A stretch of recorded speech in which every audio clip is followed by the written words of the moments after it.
And whenever you're in. All right. I always love enjoying the Little Eagles with the Real Estate Radio Network's Don and Gino show. And we want to share some more information with our guests here on your hometown station, AM 1220 KHTS, with Bill Freidman with Friedman, Thompson and Company, CPA tax expert, sharing gems of knowledge with you. Also have Steve Korn, owner of Newhall Escrow, one of our co-hosts, join us again. And, of course, Gino Fronti, my partner and co-host. And we want to talk more about tax advantages and more good news from our tax specialists. But we didn't want to leave the last few topics we were talking about regarding interest deductions. There was a couple things we left out. Oh, on the foreclosures. Yeah. The important information is to know that there is an exclusion from income from the capital gain, from the cancellation of debt, and it's part of the Mortgage Forgiveness Debt Relief Act of 2007. And this is going to expire at the end of 2012, so January 1st, 2013 is going to be too late. And so a lot of this exclusion from cancellation of debt income is going to go away. So if you're thinking about going through a short sale or foreclosure, now's the time to do it. Foreclosures are going to be much more difficult because you're out of control. The banks sometimes are not foreclosing until sometimes you don't make a mortgage payment for 16, 18 months. If you decide to go the foreclosure route, you may be out of luck because by the time they foreclose and you get that cancellation of debt income, it's going to be too late. So a short sale gives you a lot more power on your side, and you can control when the transaction goes down. And as long as you go through the short sale before the year 2013, this exclusion is still in place. And it's not for everybody. It has to be qualified debt. It has to be debt that you use to purchase the home.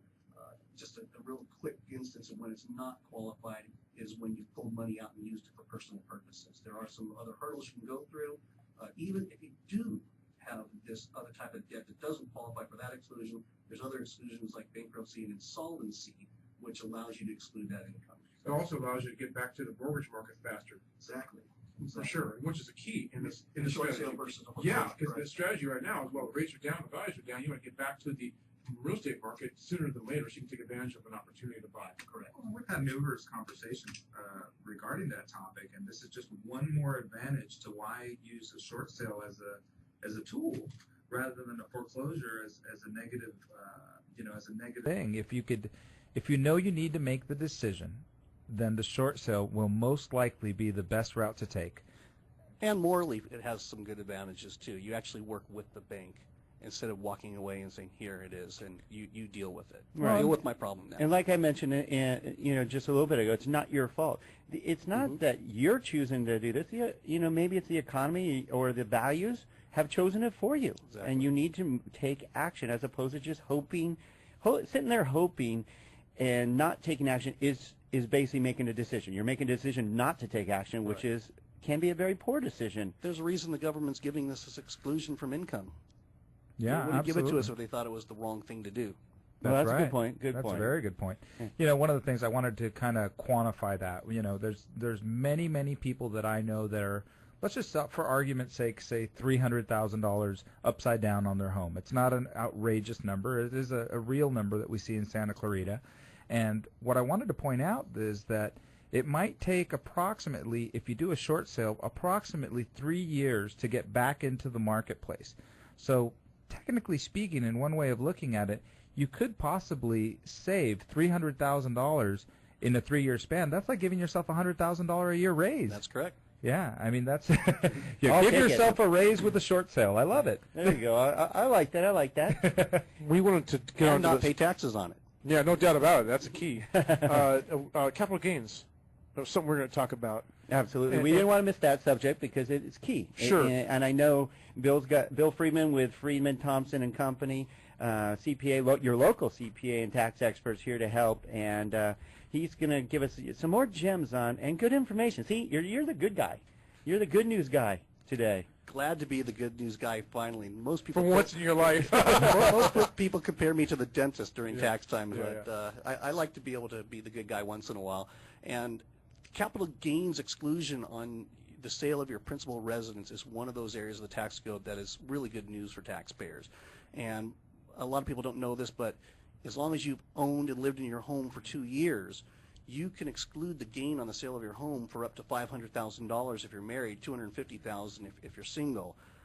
I have clients that are in the construction business, and you don't need to be in the construction business. If you're handy enough, you can buy fixer-uppers, move into them, live in them for 2 years, add rooms, increase the value up to $500,000 more than you paid for it, sell it, and pay no taxes. That's tax-free living. And do it. You can do this again every 2 years if you want. Every 2 years you can do this. If you've got the skills to do that, I don't know why you wouldn't, other than the fact you have to move every 2 years. Right. I bet you didn't know that. I bet you. I mean, a lot of people don't know the 2-year exclusion. That's a key point. I mean, that's tax-free money up to $500,000. You kidding me? Yeah, I'm walking away with a lot of tax-free bucks here. I don't have room in my pockets for all the stuff that Bill gave us today. There's another strategy, too, that a lot of people are moving down, up, and sideways in this market, especially older folks, moving down or sizing down. And, when they sell their home they've been in for 50 years, they paid $40,000 for it, and they're selling it for $600,000, there's issues, issues of as far as what their tax liability is, how much money they should reserve to pay for medical expenses going ahead in their life, in the rest of their life, what kind of living, form of living, or let's say quality of living they want to have, and then how much home they can afford. Bill, what's your best advice to somebody like that in that situation? Well, taking advantage of the capital gains exclusion does help out a lot in that area. The scenario you just mentioned is an actual example of a time where there would be some tax on the sale of that home because the gain is higher than $500,000. But that gain is limited to the long-term capital gains rate, which is at its lowest all-time right now. And in some instances, it's tax-free if you don't earn any other income. But for most people, they pay 15% on long-term capital gains, and if you include anywhere from 1 to 9% state tax, depending on what tax bracket you're in, you're still paying under 25% tax on the additional gain over the $500,000. So it's a good time for people to actually sell their homes that they lived in for years and buy down, pocket cash, make that money work for you for your retirement purposes. It's obvious to say, though, that they could not make those decisions on their own. They need the professional advice of somebody like you to make that sound decision, right? I believe so. Yeah. Well, I love that. Some people can find that advice themselves, probably, but well, they try. we're here to help. They try, and I can't believe they do. So you got to get a hold of Bill Freidman to make that decision. Yeah, I think it's a lot probably safer than Google Tax. If you can buy a program for $60, I don't think It's the best advice on the planet, exactly. right? Good point. Good Probably point. just okay. Well, and that's what I love about Bill is that he's just a real guy. I mean, you offer a lot of great tax advice. I mean, even if you go to the institutions that save you money supposedly by stacking your paperwork for you, basically as far as I'm concerned, that's what they're doing, well, you actually give sound advice, and it can be annually. I mean, people come up with, important decisions for their families on what they should or shouldn't be doing, and it's comforting. And the amount of money that can be saved by getting sound advice is you can't even put a price on it.